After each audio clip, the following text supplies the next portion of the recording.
প্রিয় দেশবাসী, আপনারা জানেন দেশ এই মুহূর্তে একটি সংকটকালীন সময় পার করছে। ফ্যাসিস্ট শেখ হাসিনার বিরুদ্ধে এক দফা আন্দোলন এবং আন্দোলন পরবর্তী বিভিন্ন ধরনের সহিংসতার কারণে ইতিমধ্যেই আমরা ক্রান্তিকাল পার করছিলাম।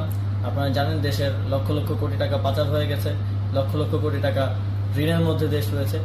এই মুহূর্তে আমরা দেশের দায়িত্ব নিয়েছি, কিন্তু 15 দিনের মাথায় একটি বড় প্রাকৃতিক এবং একই সাথে মানবসৃষ্ট দুর্যোগের মুখোমুখি হয়েছি।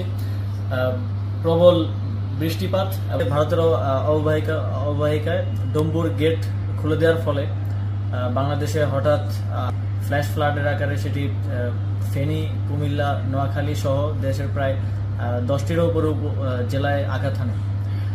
ভারত কোনো প্রকার সতর্কতা ছাড়াই এই গেটটি খুলে দেয়। প্রায় 31 বছর পর প্রথমবারের মতো এই গেটটি খোলা হয়।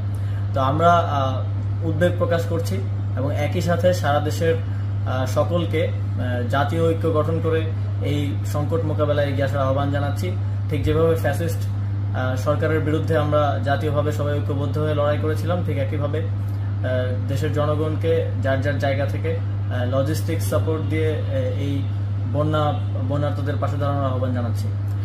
আপনারা জানেন ইতিমধ্যেই আমাদের ত্রাণ ও দুর্যোগ ব্যবস্থাপনা মন্ত্রণালয় কাজ করে যাচ্ছে এবং যুব ও ক্রীড়া মন্ত্রণালয় থেকে আমাদের প্রায় 18,500 যে রেজিস্ট্রেড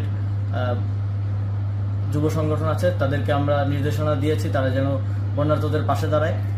একই সাথে বৈষম্যবিরোধী ছাত্র আন্দোলনের সমন্বয়কেরা ত্রাণ সংগ্রহ করছেন টিএসসিতে এবং প্রায় 50টি বোট তারা বন্যা দুর্গত এলাকায় পাঠিয়েছেন উদ্ধার কার্যের জন্য এবং আরও 200টি বোট আজকে যাওয়ার কথা।